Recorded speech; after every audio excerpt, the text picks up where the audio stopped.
Great to see everybody tonight. Really good crowd. I guess we've got a lot of MMA fans in our church, and y'all were just really excited to hear about this topic tonight. Just wondering what the question. I thought we might get some interest out of this one. Some people might be a little bit fascinated to hear what we had to say on this. The question actually stemmed from a conversation I was having with a church member. This wasn't specifically asked in a Q&A setting, but we were having a conversation about Christians and watching MMA, and we were talking through the issue some, and I said, while we were in the middle of that conversation, I said, I think this would be a good Wednesday night question if you would allow me to use it on Wednesday night, and that church member said that would be okay, so we're going to talk about it tonight. It really surfaced a couple of weeks ago. There was a really big MMA fight. This was on the women's side. If you're not familiar with MMA or Ultimate Fighting Championship, they fight in an octagon ring, usually in a cage, and it's not just boxing. It's It's kind of kickboxing. It's kind of any kind of fighting you want to use, which is why it's called mixed martial arts. It's kind of free form. You're just supposed to win by knocking the other person out or causing them to submit and tap out. So you can use about any form of fighting that you want to in this situation. If you've seen commercials for it on TV, you realize that it can be pretty violent and pretty even shocking when you see the images on TV. So I'm not sure how many of you may have watched it. Some, but a lot of times it's called Ultimate Fighting Championships. I think that may be like the league or the group that runs it. I'm not sure exactly how it all works. I spent a little bit of time reading about it, but I didn't do a ton of in-depth research about all the ins and outs of the organization or things like that. And I think somebody that is a big fan of MMA could hear what I'm going to say tonight and criticize me because I don't know enough about it. And there may be some truth to that, but I don't think what I'm going to talk about tonight really has to do that much with the organization or the details of the event. I think we're going to zoom out a little bit and talk about it more in a general sense, and you guys can give me some feedback too as we talk about it. So MMA is a fighting combat sport where two people go against each other and they fight in any way they can to put the other person out of commission, where they're no longer able to continue the fight or are ready to give up. Anyway, so how should Christians think about this? I've got some handouts for you, and judging from the number here, I think we will have enough, but we may be right on the borderline. So if you live in the same household, I may see if you want to take one per household. And let me tell you what I've got here for you. It is two separate articles on two different views of MMA fighting. The first one is an article from Baptist Press from a few years back that basically argues that Christians should not be involved in watching or supporting MMA in any form. In fact, the end of the first line, the first paragraph says, how should we regard the growing popularity of MMA and UFC? Simply put, we should hate it. So he's not straddling the fence. He's saying that it's a bad thing and that Christians shouldn't be involved in it. And he has about a 3-page article giving you his view on that. Now, I also have somebody that I thought gave a balanced perspective of the other viewpoint, that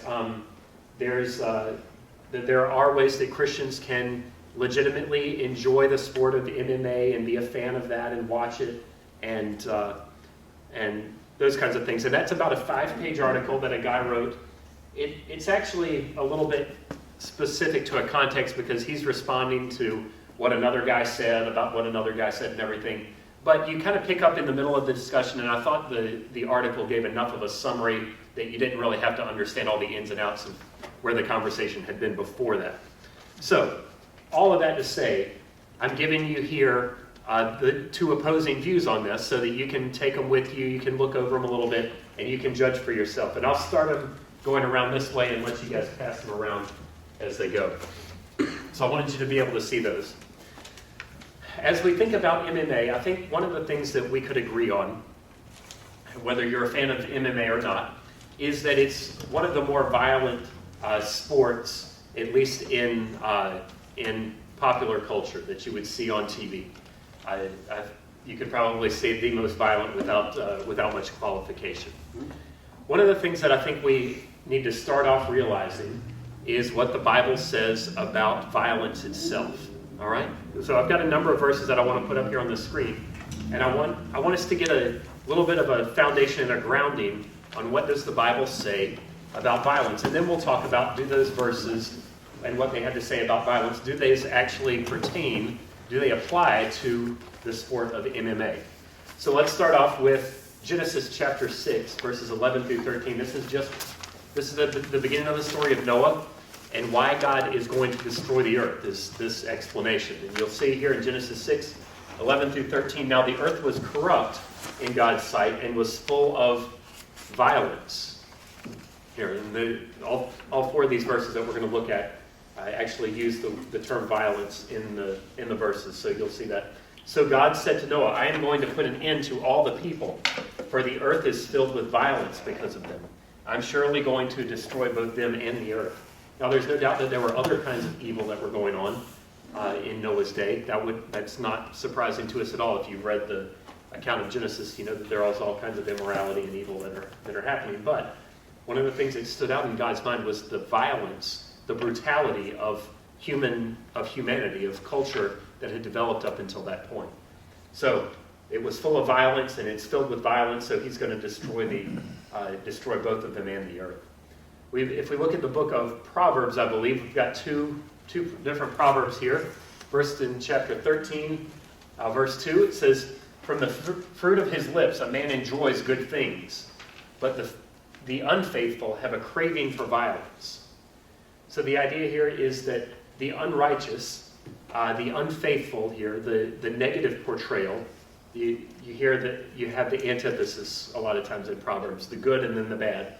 The fruit of the lips of a man enjoys good things, but the unfaithful, so this is the bad, have a craving for violence. So they love violence. They want to commit violence. They have no problem with seeing violence happens as long as they're the ones that are profiting from it. It's kind of the idea that you have repeated in Proverbs in many different ways. Proverbs 4:17 says, they eat the bread of wickedness and drink the wine of violence. So this is not an antithetical proverb. This is similar in what it's saying, the two different lines. They eat the bread of wickedness, they drink the wine of violence. So wickedness and violence being compared almost as synonyms here in this verse. Certainly there's different meanings for those, but a very close comparison when we talk about those.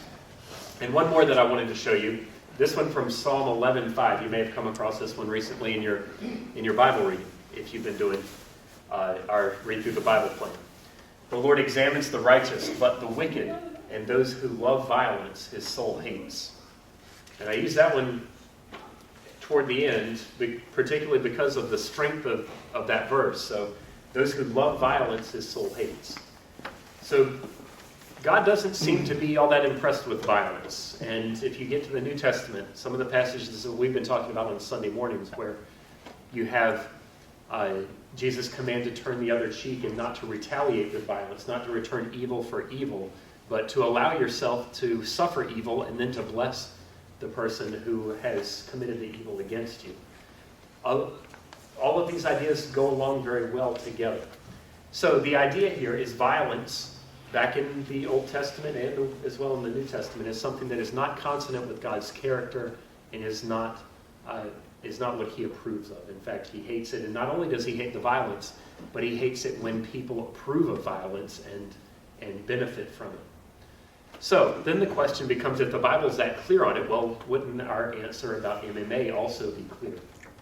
And this is where I think somebody could push back a little bit, somebody that was a fan of MMA, and say, well, wait a minute, that certainly there are forms of violence that God hates. God would hate people being murdered and people being held up at gunpoint and being stolen from and being injured, put in the hospital because they were jumped and somebody wanted to take their car or their money, so they got beat and these kind of things.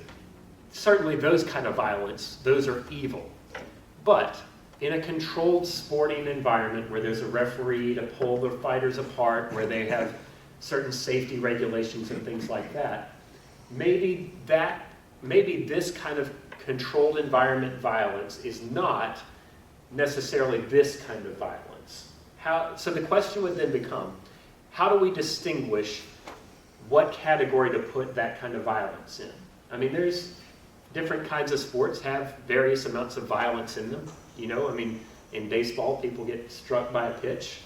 You can get hurt pretty bad with that. There's collisions at home plate with the catcher and the guy trying to score and tag home plate. And they do have brawls. Yeah, that's right. Yeah, hockey, you have people just flat out fighting with each other. What about football, beating the tar out of each other? Fight in a hockey game. Yeah, definitely. Yeah, you've got basketball and All your taking sports, charging. they fight. Trying to take a charging foul, an offensive foul. Football, where there's a high degree of physicality in football in a lot of different ways. The way the linemen wrestle with each other, the hits that safeties try to put on receivers that come over the middle of the field and catch a high pass. There are amounts and degrees of violence in a lot of sports. NASCAR, you've got high speeds and not cinder block, but concrete walls that cars can hit, and people have been killed by that. There's danger and risk and certain forms of violence in a lot of different sports that we enjoy. Would this kind of violence say that maybe we should block off a lot of those sports? Those are, I think, legitimate questions that somebody could ask, and that would be good for us to spend some time and try to answer tonight. Why would MMA, if we were going to say that Christians shouldn't be involved in that, why would that be different from some other sports? And that was particularly how I got into the conversation with our church member who was asking me about it.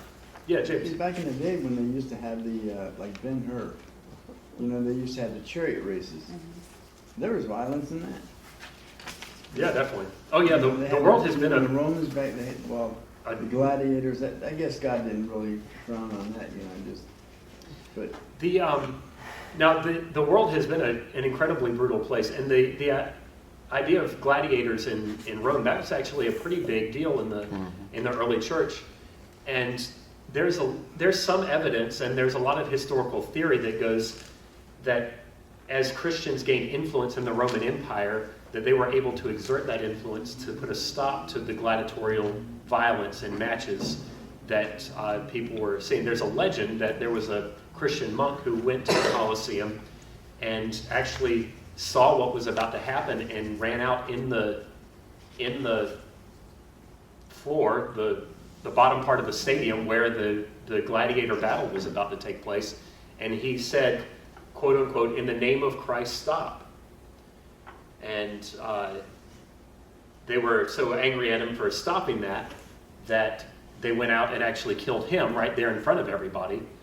But the legend goes that was kind of the last of the big gladiatorial matches, that after that everybody kind of saw the error of their ways and that it shouldn't really happen. Now, I think it's likely that story has probably been embellished some.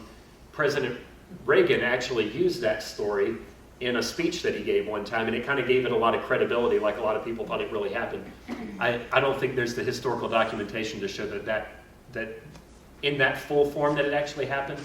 But you have very early on in the history of the church making, several of the church fathers making very strong statements against the violence that took place, the murder and the selling of people to be killed in the Colosseum and in other more local arenas. Speaking out very strongly against that it was barbaric and evil and that it should not be taking place. Yeah. Like what you just said, to what extent does mutual consent? Yeah, that's good. Well, I think we'll talk some about that as we go on, so I'm not going to pause and deal with it right now. And wouldn't the biggest difference between watching like MMA and UFC versus like NASCAR and hockey, where the fights break out and stuff like that, is that the MMA, you're watching to watch them beat each other up. You're watching for the violence. Whereas the other things, that's human nature taking over and the fights break out. You're not watching them knowing that a fight's going to occur. Yeah, I think that's one of the important distinctions that I want to draw tonight. And let's talk about it a little bit as we go on. Let me tell you how our conversation got started about this. About 2 weeks ago, there was an article online that caused a little bit of a ruckus. You know, people were talking about it and arguing about it at the Gospel Coalition when the real popular female MMA fight was going on. And this particular writer said that it was shameful that we would enjoy women beating on each other like this, which I think is a valid point to a certain extent. But one of the points that a lot of people were pushing back on is that, well, why do you think it's okay for men to do it and not women? Why is it just, why is this argument so strong against women doing it, and you don't really have much to say about the men? I think that was some of the pushback on that article, and I somewhat agreed with that. In fact, I posted on Twitter, and this is kind of where the discussion got started. This is what I said. I said, my take, of course we should be appalled at women's MMA, just like we should be appalled at men doing the same thing. And that was my point. And I followed that up with a second one that said there's a different level and degree of horror at watching women try to beat and injure one another, but it's not like it's okay for men. And that's the point that I was trying to make. It's that I think that there is something extra repulsive about watching women try to beat each other's face to a pulp and injure each other in this way. And I think at a visceral level, we look at that and we say, whoa, that's really wrong. Whereas if you see men do it, you may say, I'm not really at ease with that. But if you see women do it, then you're really put off by it. I think some people have that reaction. But my argument was, I think we should look at both of them as outside the bounds of what a civilized culture and society should allow in the public arena, and should say this is something that we're going to come together and enjoy and watch on a television channel or allow commercials to be on TV about. That was my take on it. Now, I got some pushback on that, as you can imagine. Somebody said, Brent, you love football.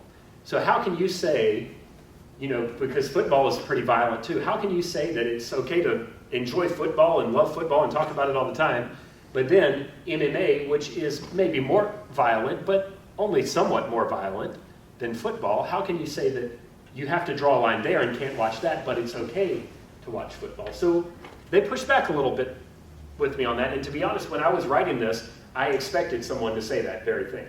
I expected somebody to say it, because I've heard this argument before. I've heard people talk about these topics, and I've seen it go that direction usually. People usually seek to say, well, you're kind of being hypocritical in condemning MMA because you won't also condemn these other violent sports. And I in turn pushed back on that, and I said, I think there's a difference in the kind of violence that we're talking about in these two different sports. So let me give you a couple different aspects of this question, because I think as we compare what we see in football and other sports with MMA, I think it'll become more clear why I would give you the advice, and I think it's the wise choice, to avoid MMA and UFC and not promote those or not support them by watching. All right, so here's some of the things that I would say. So why football but not MMA? First of all, I would say I'm not implying that risk needs to be eliminated. I'm not implying that sports need to be completely safe or nobody takes part in it. All right? It would be a ridiculous argument anyway. Golf. Any sport is going to have some amount of risk to it. So I'm not saying that we need to be as safe as possible. Not only does that not work in sports, it also doesn't work in life. If you were going to say we always need to be as safe as possible, then none of us would ever get in our cars and drive to the grocery store. Mm-hmm. Driving your car is one of the most dangerous things we do. More people, I believe, I'm remembering the statistics right, that car accidents are one of the leading causes of death in our society. Right. Okay, so if we're going to eliminate all risk and all danger, then we're not going to drive. And there's lots of other things we're not going to do because it's possible that something could happen. When in reality, the way that we think about these kinds of things when we're thinking normally is that there's a risk and reward. Okay, it's important that I be able to get places where I need to go in a timely fashion. And I'm willing to take the risk. It's a small risk, but it's a real risk that I may be in a car accident at some point in my life to have the convenience of driving a car. And we consider that a reasonable trade-off. We will take that risk in order to receive that benefit. And I believe that that's the same way that people look at sports. Football players say, you know what, I may get tackled the wrong way and tear my ACL. I may have a long recovery from knee surgery. There are concussion issues with football. There's no doubt about that. That's been something that's become really prominent over the last 5, maybe 10 years in football. Football players now, I think, thankfully have the luxury of saying, you know what, we've seen what some of the results of this are, and we've seen what can happen. And some football players have said, you know what, I'm going to retire earlier than I otherwise would have, or I'm not going to play football. Or parents can say, we don't want our kids to play football because of this risk. We don't think the risk is worth the reward. And that's something that they can go into with their eyes open. You know, baseball players know they can get hit with a pitch. NASCAR racers know they can hit a wall and get hurt really bad. You know, car can flip over and all these kinds of things. So I'm not saying that risk needs to be eliminated. If we had to eliminate all possible risk, we would do basically no sports. You know, I mean, a guy died in the luge practice at the Olympics a couple years ago. You know, the luge went off the track and he hit a concrete pylon and he died. And it's tragic, and it was a very sad thing for everybody. But, you know, we don't say, okay, we got to stop that sport because there's a potential that somebody may get hurt. Now, if there were frequent and severe injuries in a particular sport, then that might cause us to start asking the question, should this sport be played or should this sport be changed in order to reduce the risk of this injury? And I think football with concussion protocols is a good example of how a sport can work to try to reduce, not eliminate, but reduce those. Now, football's in a little bit of an identity crisis with that because they've started to realize more and more how severe these problems are with it. And you know, you hear people complain about, oh, well, it's not football anymore because they're getting too soft. You know, they won't take the hard hits anymore and that kind of thing. But the reality is, football is trying to balance this risk-reward scenario of how can we keep players safe and guard their safety while also still having a physical sport where guys who want to hit each other, and that's part of the sport, that's part of the culture. We don't want to take that away, but we want to do it in a way that's as safe as possible and is reducing the chances for serious injury. Now, I think to be fair to MMA, that there are some ways that they have done that in their sport, that they have tried to make sure that people are not going to be seriously and permanently injured in some of those ways. So, first of all, I'm not saying that risk needs to be completely eliminated. Okay, so I'm not saying that suddenly MMA is in this separate category of this is a risky sport where all others are not. Okay, because there are degrees of risk in any, and I think that there may be a higher amount of risk in MMA, but I'm not sure about that. If you were to look at statistics about serious injuries per sport, I don't know what you would come up with in that situation. And actually, that's not going to be my strongest argument. I don't feel like that's the strongest argument against not watching and participating in MMA culture. It's the fact that athletes may be injured. Because, like Van said earlier, I think it was Van, said earlier, that there's a mutual consent going in. People know what they're doing when they choose to participate in this sport. It's not like they're being forced to get in there and fight for their lives like in Rome was happening a lot of times. You know, if people want to get in a car and drive 200 miles an hour and hit a concrete wall potentially, I'm fairly libertarian on stuff like that. You know, if you want to do that, I don't mind. Now, there are certain situations, like driving without a seatbelt. I'm fairly libertarian on that, except for the fact that when you're in a car accident, you can be thrown from the driver's seat and not be able to control your vehicle anymore. So then it becomes a public safety issue. If it were just the fact of your own safety, I'm kind of ambivalent about whether they do seatbelt laws. I mean, ultimately, I think it probably is a good thing. You know, I think it probably saves a lot of lives doing it that way. But I think the arguments, other than to do with, do I have to do it for my own safety, carry a lot of weight as well. Motorcycle helmets as well. You want to wear a motorcycle helmet? I think you're really smart.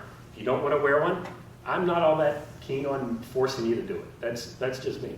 If you want to get in the cage and fight like this, I'm not going to try to stand in your way and stop you. All right?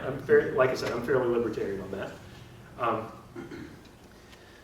So that's one of the things that I would say. It's not necessarily that I'm making the argument that MMA is suddenly riskier or over this line of violence that I'm magically setting up because of my own preference. All right, here's the next thing that I would say, is that I'm not implying that sports should reduce competition or physicality or even some forms of combat. I think it's good to have outlets where people can compete in those kinds of ways. I certainly don't think it's a healthy thing in our modern culture where everybody wins and everybody gets a trophy, and we don't want to reward people for winning and excelling and succeeding at things. I think competition is a good thing. Now, that can get out of control, no doubt. But I think competition is good. I think physicality is good. I want to celebrate skill and strength and athletic prowess. I think those things are great. And some forms of combat. There's wrestling like you see in high school, college level, at the Olympics. You've got different forms of karate, taekwondo, the stuff that Zinni does that I don't know what the name of it. You can say the name, but I can't. Krav Maga. Yeah. All of these different types of hand-to-hand combat, they're taking place, and even boxing, professional boxing or Olympic boxing, which are a little bit different.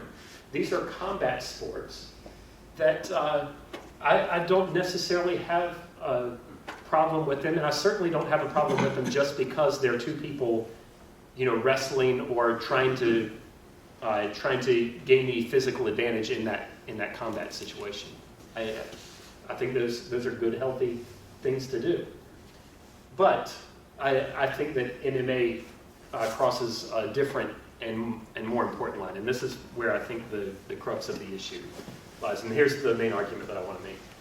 And here's so with MMA, the difference is more than degree. It's not that MMA is just more violent than these other sports. I'm saying it's a different kind of violence that's involved.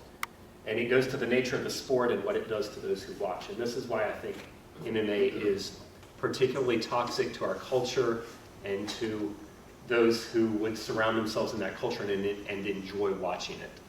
So what do I mean by it's not just degree? It's not just that you've got golf, baseball, football, MMA, okay? And we've got one sliding scale of more violent and less violent, and we just have to arbitrarily draw our line and say, okay, I'm okay with this one, but not this one. Because if we were going to do that, I would probably say, I don't like MMA, I'm kind of borderline about boxing, and I'm okay about football. That would be mine, but you may have a different one. You may say, I don't like football, I think we shouldn't do football, and I'm going to draw my line there. And I wouldn't really be able to critique your view. It would be more of an opinion type thing, okay? But I don't think it's that. I think the difference, why I would say that I would make a strong stand against MMA is because of the kind of violence. The violence, I would say, is direct and it's personal in its form. That people are actually, they're face to face, and they're kicking, kneeing, punching each other in the face, trying to pummel each other. I mean, you can come out of that with your face looking like a bloody pulp. You really can. If you've seen pictures of people, they come out of the fights.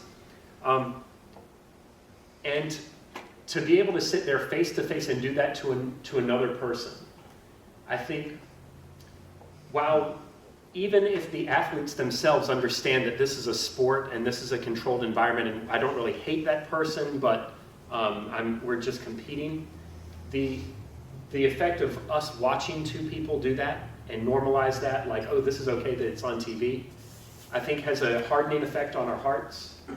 I think it promotes the kinds of things that we were learning about in the Bible verses we read earlier. We're cultivating a love for violence or a resistance, an inoculation to to what should be shocking to us, and it's suddenly seeming like, oh, that's not that much of a normal thing. It's what used to shock us no longer does. That's kind of a normal thing. So at some point, somebody's going to say, MMA, that's just kind of normal stuff. When are we going to get to something that's really going to shock and grab our attention at that point? I think there's elements there as well.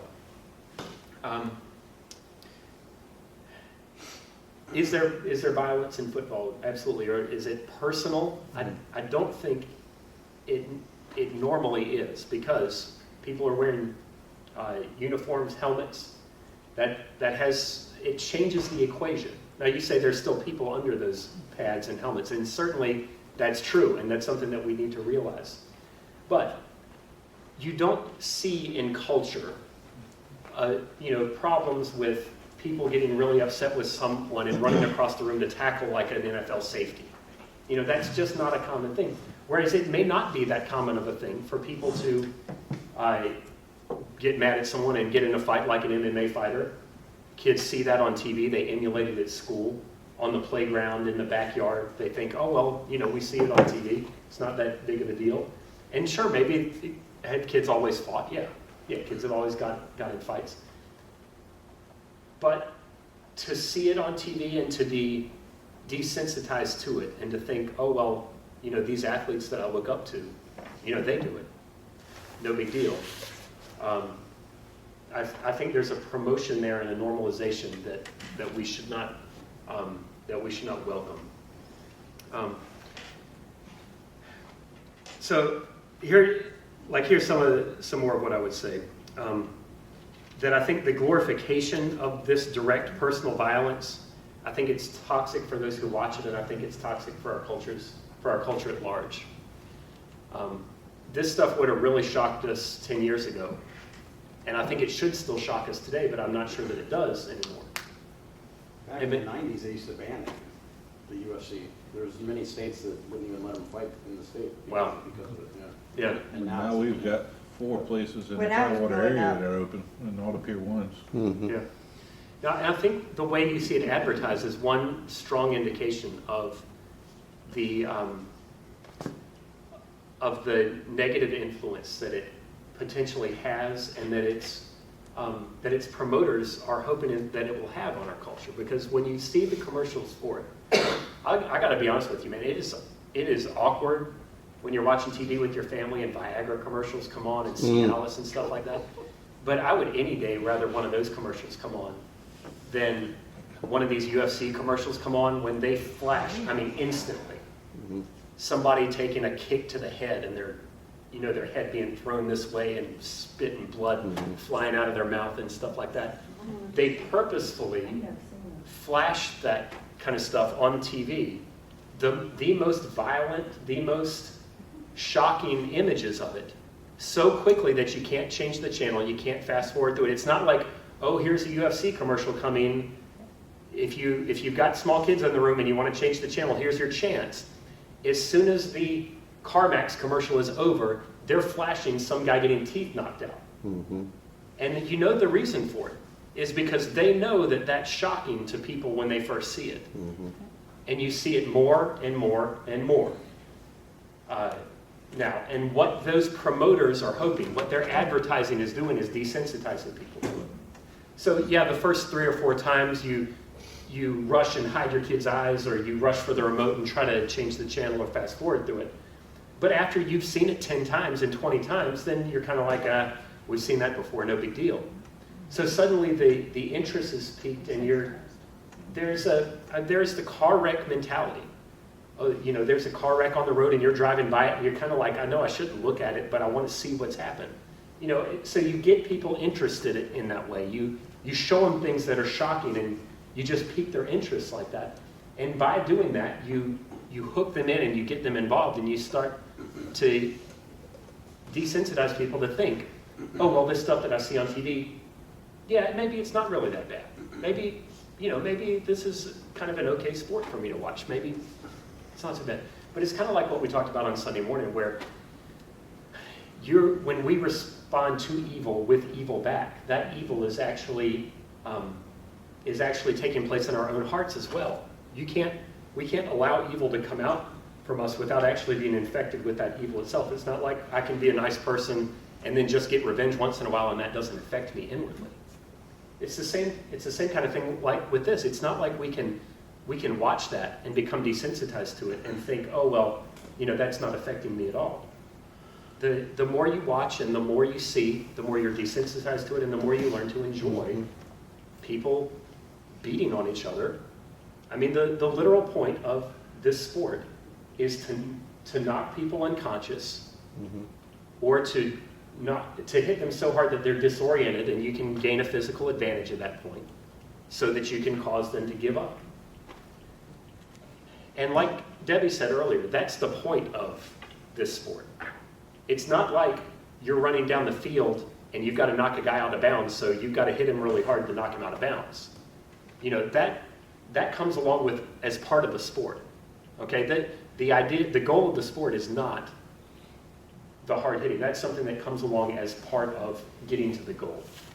But I think the goal of MMA is to actually beat another person until they submit or can't consciously support. Now the person that I was talking to pushed back with me on this point, and they said, well, that's the point of this sport is not to beat either other people up. The point is to win. And I said, well, you can say that about any sport. The point of any sport is to win, but how do you objectively accomplish that? It's by beating other people up. So I don't really find that to be a convincing argument at all, that the goal is to win. Well, that's the goal of any sport. I mean, you want to win any sport. The point is, what is the point of the sport that you're actually doing? What is your goal and your method of achieving that win? And I think MMA has a goal and a purpose that we should reject as believers, as Christians. I think we should say, you know what, there's not just the degree of violence, which I think that in and of itself presents a strong argument to say I don't think that's something we should watch or be a part of, but the kind of violence that it's promoting is probably against what we should do, what we should support by watching. I have a question, like what Zinni does for Krav Maga. A lot of times, well, they're very, it's first of all, it's a defensive martial art. It's not an offensive. They teach you that from the beginning. It's mostly to defend yourself. Yeah. And most of the moves are at defending. They teach you how to defend yourself. But she's come, they face off with each other. Of course, it's respectful. Right. Definitely respectful. I mean, they pray before they start and at the end when they finish. I mean, she goes to save your martial arts. But she's come home before, and I mean, bruises everywhere. And I'm like, Zinni, what happened to your leg? Oh, I got that at club. And I'm thinking, that must be pretty violent, And that bothers me a little bit. But at the same time, I'm really glad that she has it, because she's going away to college in a year, and I pity anybody, because she can put a grown man down. Yeah. So you see, to me, that's like a really great thing that she's learned that. Yeah, definitely. And I think in those combat sports that are done in the respectful way, they're not going in there to injure each other. Right. There are risks. There are injuries that are going to happen as a result of that. And those are not the kinds of things that I'm saying that as Christians we've got to stay away from those. Because I think those are done with a heart and an intention that is not toward violence toward another person. That's just something that's happening as a result of the sport. And I agree with you that that's a good skill for her to have. And I would be fully supportive of her participating in that and doing that. I just think that there's a visceral reaction here in MMA and possibly in professional boxing too. Professional boxing is something that I've always been on the fence about, and I haven't been quite willing to say, that shouldn't happen or that. And even with MMA, I'm not going so far in being so dogmatic as to say that shouldn't happen. I'm not going to try to make laws against it or bar people from participating if they want to. But I am saying that as believers, I think we should avoid supporting it and say we're not going to be a part of it, and even speak up against it gracefully when we have the opportunity. Say I don't think that's a good way to spend my time. Watching. How would a Christian enjoy that? I mean, I'm serious about that. How would you as a Christian enjoy watching? I don't like boxing and all that stuff either. I don't know how as a Christian you enjoy watching somebody hurt, because they get hurt really badly. I mean, there's blood and everything, and that's like she said, that's the whole intention of the sport. Yeah. How do you enjoy that? I Yeah, could not with- enjoy that. With boxing, I think some of the reason that I'm not as adamantly opposed to it is because of the marketing strategy, to be quite honest with it.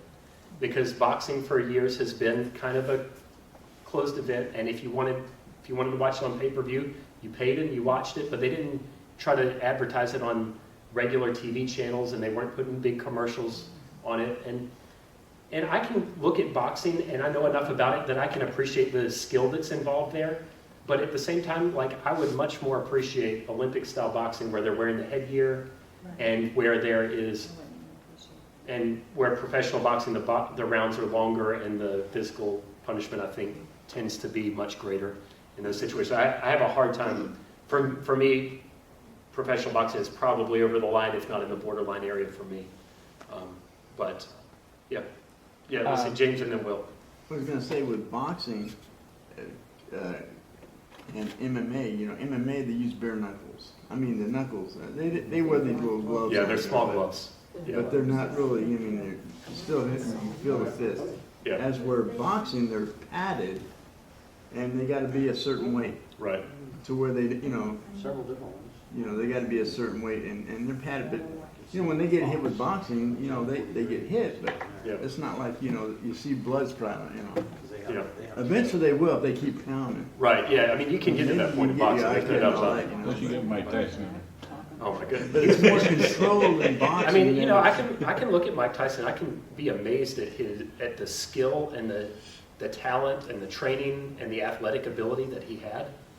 But just the viciousness with which he fought and stuff, it's just, I think there should be something that's unsettling for, And that especially for Christians That and- spilled over into his life too, that vicious and violence that he had. That, yeah. or maybe that's Especially why when he it was bit- involved. Yeah, Well, it feels it's hard to zero. compartmentalize that kind of stuff totally. Yeah, Will? So it seems to me your message is really about violence or gratuitous violence. And MMA is an extreme example of that. But what about like every action movie or lots of television shows where people are getting shot or run over or all Yeah, kinds the of violence? article, the anti-MMA article actually touches on that quite a bit, that there are some movies that are violent for the sake of violence. And he likens MMA to that situation where, particularly like slasher movies and things like that, that the point of it is to watch the violence. But what about ones that are? So I'm trying to understand. What about movies that aren't really? What about movies where there actually is a plot and it's not just Like- gratuitous violence, but there's a lot of violence in the movie? Is there a line we have to find? Yeah, I think there is a point that movies get to the point where the Christians should just say, I'm not going to have anything to do with that. To me, that the line, I'm willing for that line to be a lot more subjective, because with MMA, what I'm not primarily saying is that we need to put a stop to the sport. I'm just saying that we shouldn't support it. We shouldn't watch it. This is an exhortation for us. So it's the promotion, the supporting it by watching, by promoting it, by talking about it with your friends and stuff like, oh, did you see that match, and that kind of thing, contributing to the popularity of it. But with movies, I think people react differently to movies, and I think there's a subjectivity to movies. A certain amount of violence in a movie might affect you a lot more than it affects me, or vice versa, and those kinds of things. So, like, particularly realistic war violence does not bother me in a movie. I can watch that and it doesn't. But other kinds of violence, I would be really bothered by. Like, I wouldn't want to watch. I would think it's kind of gratuitous. So, I'm willing for that to be subjective, and I think there's some amount of subjectivity here. But I'm just saying that I think MMA is a clear enough instance that most Christians should be able to see and agree clearly that that's probably something we shouldn't be involved with. And I'm not making this a law, by the way. We've talked before about Christian freedom. So if you're here tonight and you say, well, I like MMA and I've listened to your arguments and I'm not convinced, then I'm not going to condemn you for it. I'm not going to say, oh, you're evil or you're sinning by watching this. I am saying that I think it's a wisdom issue, and that I think you would be better off to say you don't want to have anything to do with it. But at the end of the day, if you disagree with me, I'm not gonna let it escalate and get into a contentious point. So you're going Yeah. Romans 14. Yeah, to a certain extent. Yeah. I'm not saying that I think it's complete Christian freedom and do it if you want to and don't if you don't want to. I'm not saying that. I'm saying that I think there's a strong argument that can be made that we shouldn't, but I'm allowing. How much of it is our heart? You know, I mean, I like your presentation. I agree with you. I think it's an image of God thing. I think two image bearers of God beating each other up is probably not Wow. edifying. Yeah, that's a good But point. I used to love MMA. I mean, years ago, I watched every pay-per-view. I mean, so I'm very intimately familiar with it. Yeah, okay. But I agree with you. But where was I going with that? Romans 14. Oh, a heart issue. So if I'm watching it, I don't now, but if I'm watching it because I enjoy the sport, you know, if I'm not watching it to be like, yeah, I want to see somebody get their face crushed, you know, Right.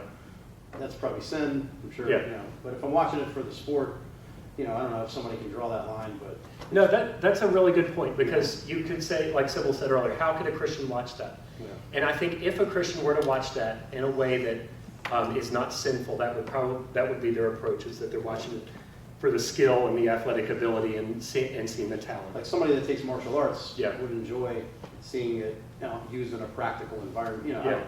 Now, You I can would say that argue, about gladiators. I would argue, yeah, definitely. Yeah, you can. More so. You can take that to an extreme example, which is why I think that you have to be careful with that argument, because you can say the same thing about football as well, and I would even make the argument that some people can watch football sinfully.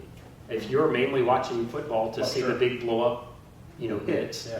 and things like that, if you can watch football in a sinful way in that same way. Now, I think it's intrinsically a different question than MMA because of the nature of the sport, but I think you could watch football for the wrong reasons if you only watch NASCAR for the wrecks. It could be along those lines.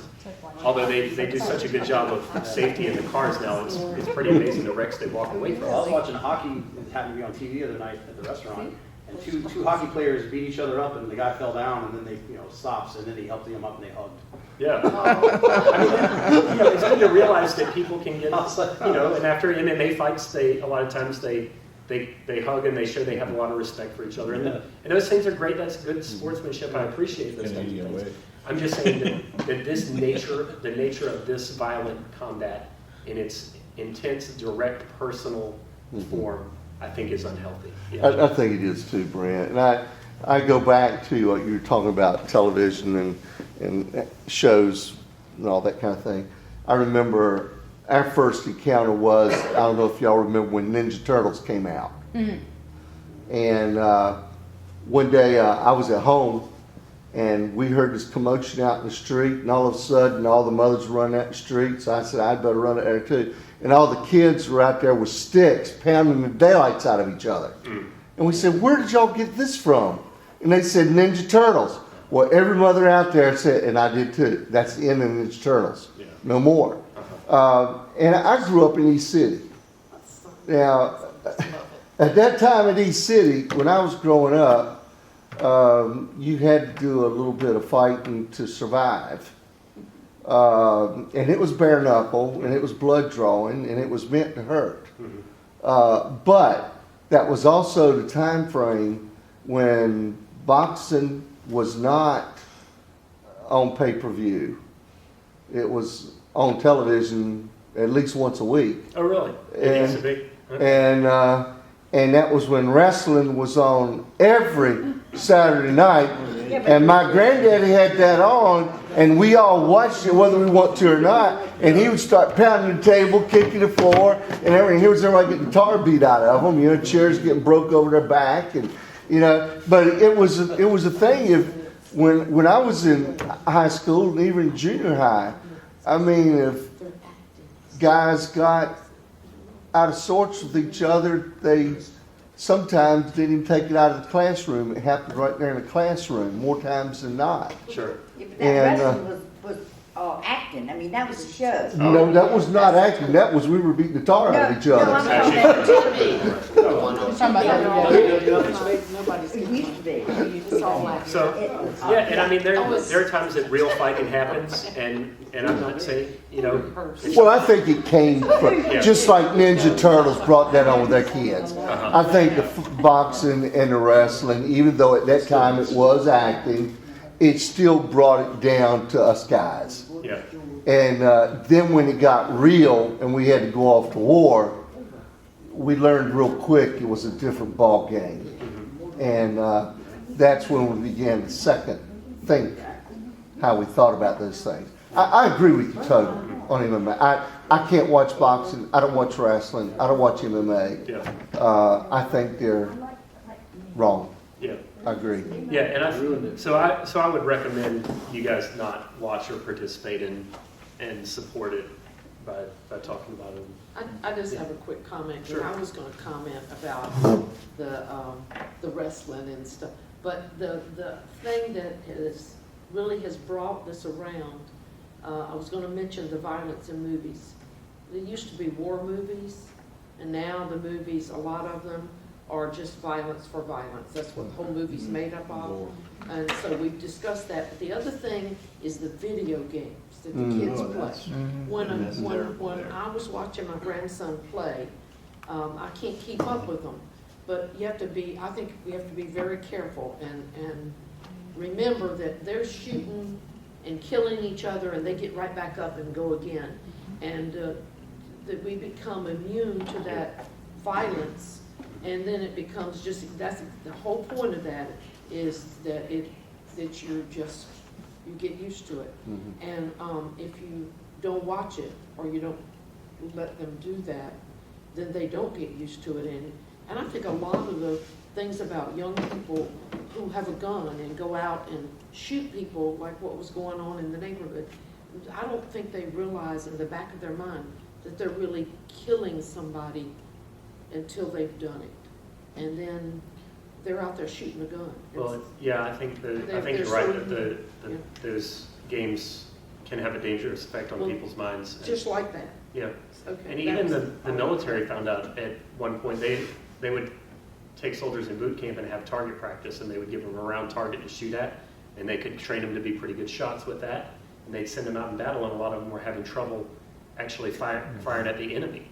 And what they started doing was they made their targets in the shape of a human silhouette, and they practiced shooting at the shape of a person, and that problem went away when they got into battle. They could shoot at other people. And it's just amazing that mindset change that happens there. And we need to be aware of that. And that's not to say that everybody that plays a first-person shooter video game is going to go out and commit violence or things like that. But there's a dangerous desensitizing effect and even a toxic effect, I think, on cultures as a whole when we love those things, when we love violence, like Psalm 16 says. We get desensitized. Yeah. I think it's a matter of all of that. Like, we have a culture of death. You preached on that before. And we have a nation that murders babies. And so we shouldn't be surprised by MMA and these games and these movies. And all of that stuff is it's produced by an unregenerate world. And as regenerate disciples of Christ, we should shun that, generally speaking, Yeah. I would think. I agree. Commercialized violence. Yeah. Yeah. So we're about out of time for tonight. I don't think. We'll tell you what. We'll save this. Yeah, we'll save this question. We won't try to cover this one tonight. It won't be a real. I don't think this one will take a long time, but I'll go ahead and save it. And also next week, as long as we meet, Lord willing, we're going to talk about angels. One of the questions was, do angels ever appear as humans to help people in times of need? I think was kind of the way it was framed. And that'll be the first one we cover next week, because I want to spend some time on that. I think people will be interested to hear the answer to that one as well. So, all right. Well, thank you guys for being here. Thank you for your input and participation. Good discussion tonight. I enjoyed it. All right. Let's pray together. Father, I thank you so much for our time together. We lift up our own hearts to you tonight, God, that you would help us to love the things that you love and to turn away from the things that are going to draw us away from you and form our character in unhealthy ways that you don't approve of. And God, I pray that tonight as we've talked that we've honored you in the advice that I've given and that many others here have agreed on. We pray for people that are involved in MMA, that you would turn their hearts toward Christ, and that even if they choose to continue in their sport, that you would allow them to see your goodness and your glory and your grace. For people that love the sport, who don't know Christ we pray for their hearts not to be hardened as a result of what they're seeing in MMA and in other areas of life, but that they would hear the gospel of Jesus and that they would respond to him, and that even you would take their desires and their affections and turn them, even as we've heard the testimony tonight of someone who used to love MMA and now doesn't watch it anymore for these various reasons. So God, guard our hearts as your church, guard our culture as well from the love of violence. And for the ways that we've indulged that, God, may you gently bring reproof and correction, and may you give hearts to listen to that call to repentance and to believe the gospel as well. So God, we thank you for our time tonight. We ask it in Jesus' name.